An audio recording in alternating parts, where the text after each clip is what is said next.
Bueno, en esta sección estamos considerando la Trinidad y el Nuevo Testamento.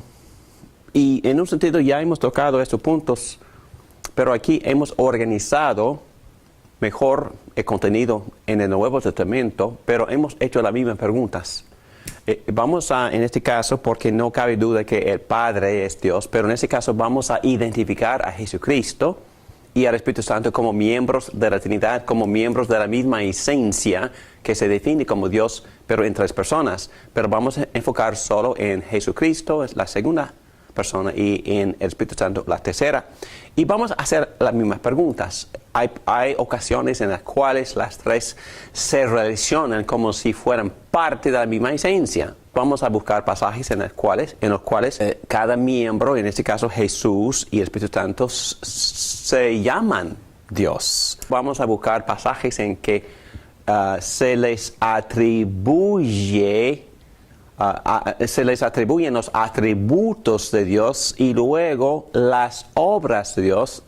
Y al último, pasajes en los cuales Jesús y el Espíritu Santo reciben honor y son adorados como Dios. Entonces, hemos tocado ya este tipo de información, pero aquí la tenemos un poco mejor organizada para su beneficio, para su educación y también para que puedan enseñar con claridad y convencerles a otras personas, quizás personas que tuvieran dudas acerca del contenido bíblico que revela con claridad ese concepto que nosotros llamamos como término de resumen Trinidad. Muy bien, vamos a empezar. Introducción. Aquí tenemos evidencia más clara, más directa, pero tampoco requiere cierta reflexión precisa. Hay que combinar, en otras palabras, conceptos que se encuentran en varios pasajes. El concepto se acepta como si fuera siempre el caso. Bueno, primero empezamos en página 93 con fórmulas trinitarias. Son muchas. En verdad, en el Nuevo Testamento, y vamos a mencionar solo tres. Mateo, el capítulo 28. Si algún alumno nos podría ayudar, por favor, con la lectura. Por tanto, vayan y hagan discípulos de todas las naciones, bautizándolos en el nombre del Padre, y del Hijo, y del Espíritu Santo. Entonces, aquí lo que tenemos es identificación por asociación. En otras palabras, como el Padre se identifica, el Hijo también, el Espíritu Santo también se identifican. Es como identificación por asociación. Entonces, ¿cuál es la asociación verbal? Lo que se dice de uno, se dice del otro. Entonces, es un argumento de muy buena exégesis. Y también tenemos otro pasaje, segunda a Tesalonicenses, el capítulo 2, el versículo 13 y 14. Nosotros, en cambio, siempre debemos dar gracias a Dios por ustedes, hermanos amados por el Señor, porque desde el principio Dios los escogió para ser salvos, mediante la obra santificadora del Espíritu y la fe que tienen en la verdad. Para esto Dios los llamó por nuestro Evangelio, a fin de que tengan parte en la gloria de nuestro Señor Jesucristo. Creo que también otro pasaje muy significativo, el paralelismo del sintaxis indica una asociación íntima entre las tres personas. Las tres personas participan en la obra de la redención. Y hay que estudiar ese pasaje porque es clarísimo lo que ya hemos dicho, que aquí vemos una asociación íntima y las tres personas, Padre, Hijo, Espíritu Santo, las tres participan en la obra redentora. Y al final vamos a examinar 1 Corintios capítulo 12, versículos 4, 5 y 6. Ahora bien, hay diversos dones, pero un mismo Espíritu. Hay diversas maneras de servir, pero un mismo Señor. Hay diversas funciones, pero es un mismo Dios el que hace todas las cosas en todos. Interesante, ¿verdad? Otra vez tenemos esta misma cercanía entre Espíritu, Señor Jesús y Dios Padre por medio de la técnica que se llama paralelismo. Entonces tenemos dones, servicios y trabajo, y cada miembro de la Trinidad participa en capacitar a la iglesia con estos dones de servicio. Bueno, hay muchos textos más, pero ustedes pueden buscar estos textos y leerlos por su propia cuenta, porque en el Nuevo Testamento, por esta técnica que se llama asociación, las tres personas se relacionan cercanamente, pero también participan en la obra de la redención, y lo que se dice de uno se dice del otro en estas fórmulas. Muy bien, primero vamos a hacer la pregunta: ¿es divino Jesús? Y ustedes recuerdan históricamente que fue el gran debate, y Ariano enfatizó que Cristo fue un ser creado muy importante, sumamente importante, pero al fin de cuentas, por no ser divino, no es tampoco redentor. Y también examinamos las enseñanzas, el otro lado de los modalistas, que insistían en que las tres personas eran modos o nombres, categorías nada más, o formas por medio de las cuales Dios se revelaba en diferentes dispensaciones o tiempos históricos. Pero lo que tenemos que hacer ahora es hacerle la pregunta, o hacer la pregunta, ¿en el Nuevo Testamento se le da a Jesús título divino? Buena pregunta, vamos a ver. Vamos a buscar primeramente, si me podéis ayudar, Marcos capítulo 12, el versículo 36. Marcos 12, 36. Y 37. David mismo, hablando por el Espíritu Santo, declaró: dijo el Señor a mi Señor, siéntate a mi derecha hasta que ponga a tus enemigos debajo de tus pies.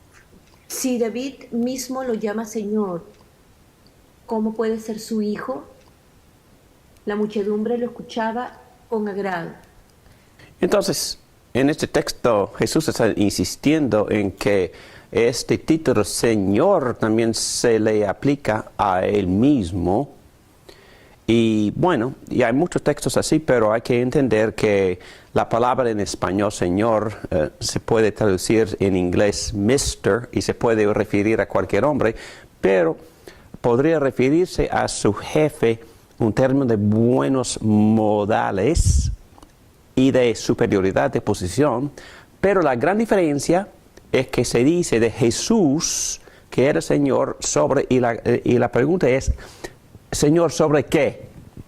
Y vemos en varios textos, y yo leo uno, que Jesús es el Señor sobre la historia, sobre la creación, Señor sobre las naciones, y también sobre lo que se llama el escatón, o es decir, sobre el futuro, sobre la finalidad, las cosas finales del reino de Dios. La Biblia enseña con claridad que Jesús es el Señor sobre el escatón. Y voy a leer un poquito de este pasaje de Filipenses capítulo 2, al final de este himno acerca de Jesucristo, versículo 9. Por eso Dios lo exaltó hasta lo sumo y le otorgó el nombre que está sobre todo nombre. Muy importante esa frase. Nombre sobre todo nombre, para que ante el nombre de Jesús se doble toda rodilla en el cielo y en la tierra. Entonces Jesús ejerce señorío sobre todos en el cielo y todos en la tierra. Y toda lengua confiese que Jesucristo es el Señor, para gloria de Dios Padre. Lo que el apóstol Pablo está diciendo por citar este himno es que Jesús es el Señor sobre el escatón, ese punto. Hijo del hombre, vemos esta profecía en Daniel 7:13. Por favor, si me podías ayudar, Susana, para leer ese texto. Daniel 7:13. En esa visión nocturna vi que alguien con aspecto humano venía entre las nubes del cielo. Se acercó al venerable anciano y fue llevado a su presencia. Okay. Pero en tus propias palabras, ¿qué está haciendo ahí? ¿Cómo se define el Hijo del Hombre ahí, en ese texto? Alguien con aspecto humano Uh-huh. venía entre las nubes Uh-huh. Ok, ¿y qué más? del cielo. Se acercó al venerable anciano, para mí que es el Padre.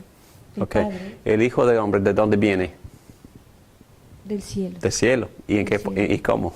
Desde las nubes. Entonces, obviamente, según Daniel, el Hijo del Hombre es el que vendrá al fin de todo en las nubes, en toda su gloria. Pero vamos a ver, antes de que yo diga mi interpretación acerca de Daniel, vamos a ver lo que se dice en Mateo, capítulo 26, el versículo 60. Por fin se presentaron dos que declararon, este hombre dijo, puedo destruir este templo de Dios y reconstruirlo en 3 días. Poniéndose en pie, el sumo sacerdote le dijo a Jesús, ¿no vas a responder? ¿Qué significan estas denuncias en tu contra? Pero Jesús se quedó callado. Así el sumo sacerdote insistió, te ordeno que en el nombre de Dios viviente, que nos digas si eres el Cristo o el Mesías, el ungido, el Hijo de Dios. Y Jesús respondiendo dijo, tú lo has dicho. Respondió Jesús. Pero yo les digo a todos, de ahora en adelante verán ustedes al Hijo del Hombre sentado a la derecha del Todopoderoso y viniendo en las nubes del cielo. Entonces, obviamente, ¿qué está diciendo Jesucristo de sí mismo? ¿Y en qué manera está tomando la profecía de Daniel en 7:13? ¿Cómo? Él está afirmando que él era Dios, ¿no? Quiere Dios. El Hijo del Hombre sentado a la derecha del Todopoderoso. Entonces, él toma esa profecía y se le aplica a sí mismo. Así mismo. Exacto, muy bien. Entonces, contestando la pregunta, ¿hay títulos divinos que se aplican a Jesucristo en el Nuevo Testamento? Y la respuesta es sí. Y hay que entender que a pesar de que este título para nosotros no indica divinidad, Hijo del Hombre, pero para el judío sí indicaba divinidad explícitamente por esa profecía de Daniel en 7:13. Porque está hablando del Mesías cuando venga toda su gloria. Y Cristo se aplica a sí mismo ese título de Hijo del Hombre.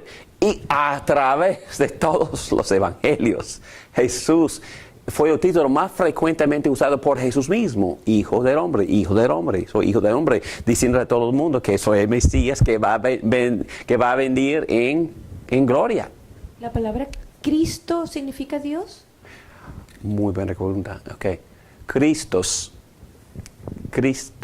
en griego es una traducción de la palabra Meshua en hebreo, perdóname la pronunciación, que se traduce Mesías, que significa ungido de Dios. Entonces, tú sabes que en el Antiguo Testamento ungieron a reyes y sacerdotes. Y en este caso, el Mesías es el ungido rey de Dios que vendrá para rescatar a Israel. Yo creo que es una combinación de cosas. Sí, ellos entendían que él estaba reclamando divinidad. Sí, divinidad. Y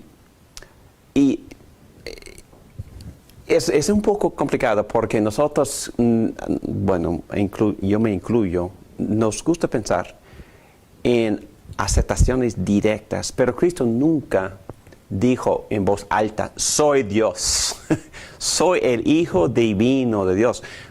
Pero Él se presentaba como por inferencia, por implicación que era divino, por el uso, por todos esos títulos, Mesías, Hijo de Dios, Yahvé, pero la razón por la cual ellos lo mataron o pidieron que los romanos lo crucificaran fue porque yo leo exactamente lo que ellos dijeron en Juan 19, versículo, crucifícalo, versículo 6, replicó Pilato, por mi parte no lo encuentro culpable de nada.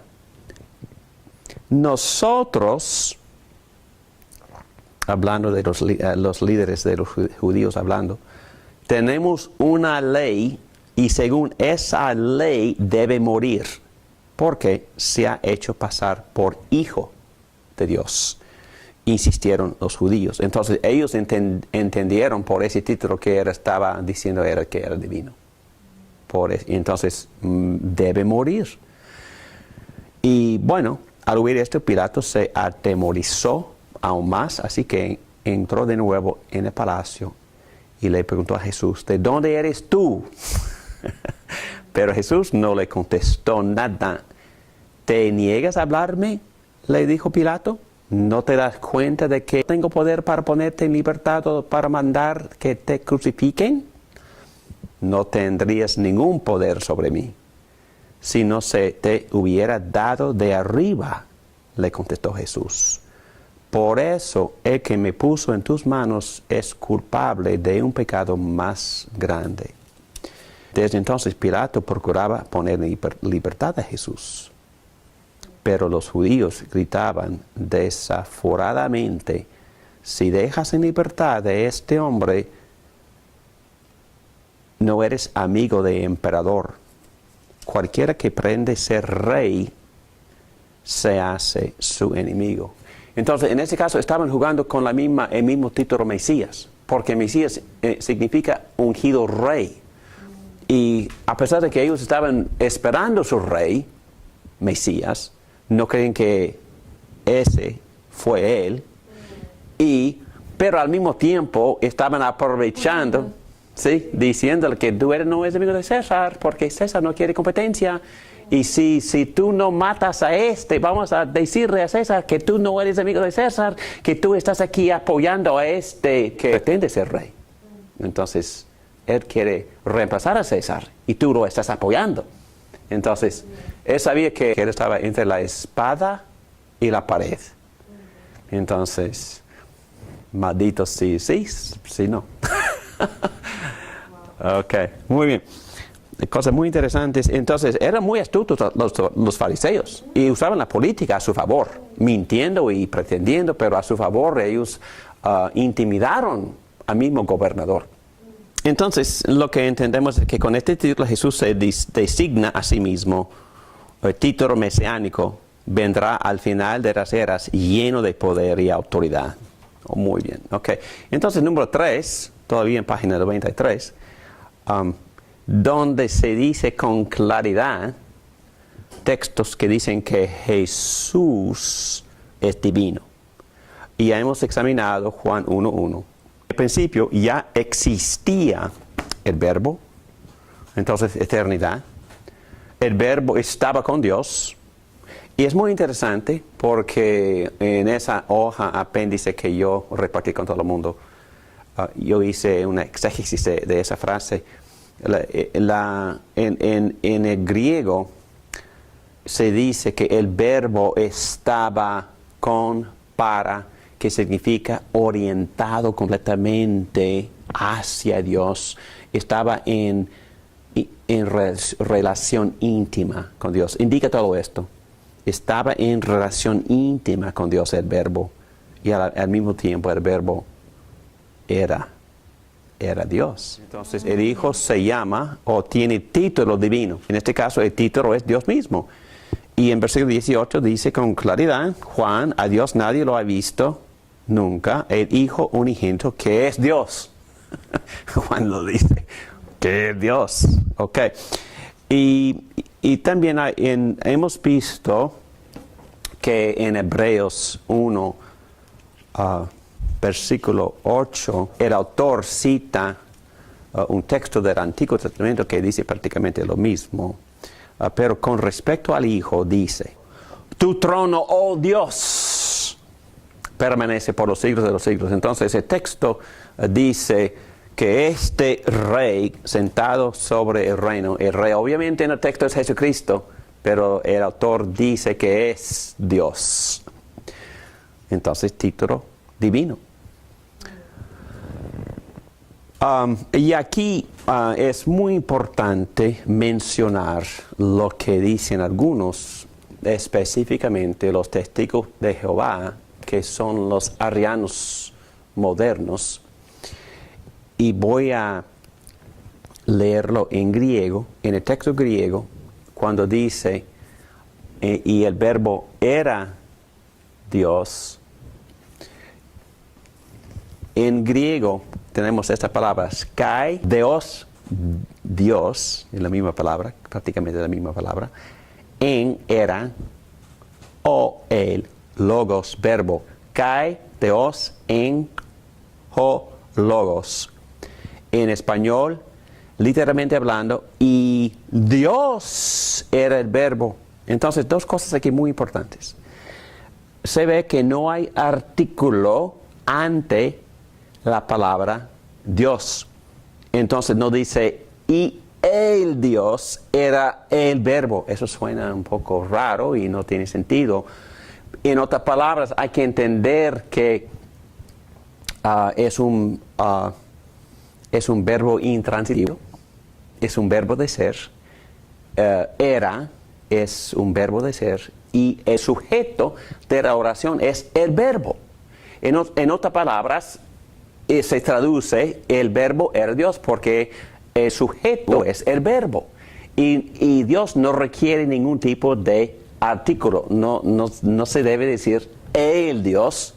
Pero los testigos de Jehová insisten en que el hecho de que no tiene ese artículo, no tiene él, ellos traducen en su Biblia, el verbo era un Dios.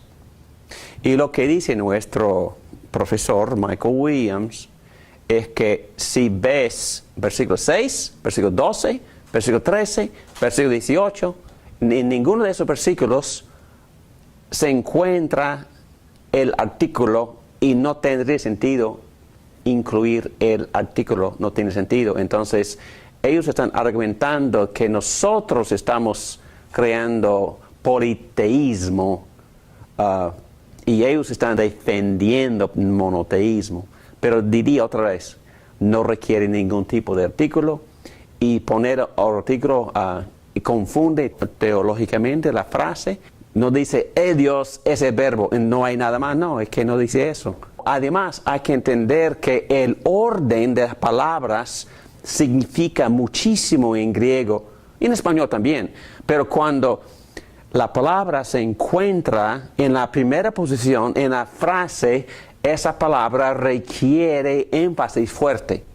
Por eso, cuando cualquier anciano estuviera leyendo este evangelio ante toda la iglesia, los que estaban sentados escucharían, Dios era el verbo, porque por la posición en la oración viene primero la palabra Dios. Entonces, enfáticamente hablando, Juan quería decir que el verbo era divino, y es lo que los oyentes escucharían. Dios era el verbo es divino. Okay, pero los testigos de Jehová en sus Biblias dice el verbo era un Dios. Ponen un cuando no existe. Pero ponen un. Sí, señora. ¿Qué? Un Dios. Entonces lo están afirmando. Están diciendo que era Dios, que el verbo es Dios. No, están diciendo que es una entidad aparte del Dios viviente y verdadero y único. Están diciendo No, es... pero al decir es un Dios, Está- ¿qué Dios es ese? Entonces hay un Dios. Están diciendo que el verbo es un Dios. Entonces están hablando de un Dios. Están hablando de politeísmo.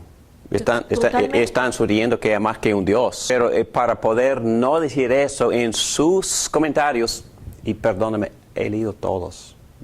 Yo he leído todos los comentarios de los testigos de Jehová. Ellos insisten que esta, entre comillas, un Dios, es otra categoría de entidad. Y ellos dicen que fue recuerden lo que enseñó Arriano, Sí. que fue... Un ángel. bueno, los testigos dicen que es un ángel. Arriano enseñó que fue una entidad híbrida. Entonces, no divino, tampoco humano, pero otra categoría de ser. Pero insistió Arriano que esta persona de la cual Juan habla aquí es una criatura. Y los testigos de Jehová también insisten en que un Dios, que no es el Dios verdadero, pero entre comillas, un Dios, también es una criatura. En sus comentarios ellos dicen que es un ángel. Un ángel de primera categoría. Un ángel que merece el mejor respeto, pero es una criatura. No tiene sentido, pero ellos insisten en sus comentarios que somos nosotros que estamos creando otro Dios. Y que ellos están diciendo que solo Yahvé es Dios y un Dios es una criatura. Y Arriano dijo lo mismo. Arriano recuerda que en la clase hace dos semanas estudiamos las enseñanzas de Arriano, quien dijo que está bien por honrarlo si lo llamamos Dios. Si nosotros entendemos que en verdad es solo para respetarlo, porque en verdad no es divinidad eterna. Fue la enseñanza de Arriano. Y están diciendo prácticamente lo mismo. Pero es totalmente ilógico. No, es más, es absurdo. Es lógicamente y filosóficamente absurdo. Muy bien. Ok, entonces hemos visto en varios textos que Jesucristo también se llama Hijo de Dios. Identificado así en su bautismo, identificado así en la transfiguración, identificado así en la confesión de Pedro, y también en el Evangelio de Juan. Solo Jesús es el Hijo de Dios. Solo Jesús es monogénesis. Él solo engendrado, o el único Hijo. Somos nosotros hijos de Dios, pero por adopción. Somos hijos regenerados. Jesús es el Hijo natural, si se podría usar esa palabra, porque solo Él comparte la esencia del Padre, del cual Él se genera o genera. ¿Ok? Muy bien. En página 94, letra B, cambiamos el tema. Ya hemos considerado que Jesús recibe, o en el Nuevo Testamento le ponen títulos divinos: Hijo de Dios, Dios mismo, Señor sobre el escatón. Pero también aquí vimos que también Jesús posee los atributos de Dios. Y rápidamente, porque hemos tocado en varias ocasiones esta información, las características o atributos de gracia, verdad y gloria. Y el Verbo se hizo hombre y habitó entre nosotros, y hemos contemplado su gloria, que quiere decir peso, importancia, significancia. Es el máximo, la gloria que corresponde al Hijo unigénito del Padre, lleno de gracia, fuente de gracia y de verdad. Y más adelante Cristo dijo: yo soy la verdad.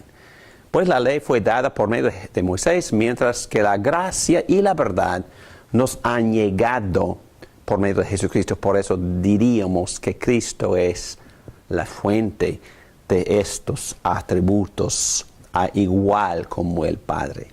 También eternidad, preexistencia, hemos visto esto en varios pasajes, Colosenses capítulo 1, versículo 17. Él es anterior a todas las cosas que por medio de Él forman un todo coherente. Ok, entonces hemos visto eso en varios pasajes y otra vez Él es el creador y también eterno. En Juan 1 y 2, que ya hemos visto, y también posee eternidad en Hebreos 1 y Colosenses 1. En el libro de Hebreos, Jesús es superior a todos. Y a todo y a todos. También hemos visto que Jesús es inmutable, así como Dios. Ellos perecerán, Hebreos 1, capítulo 1, versículo 11.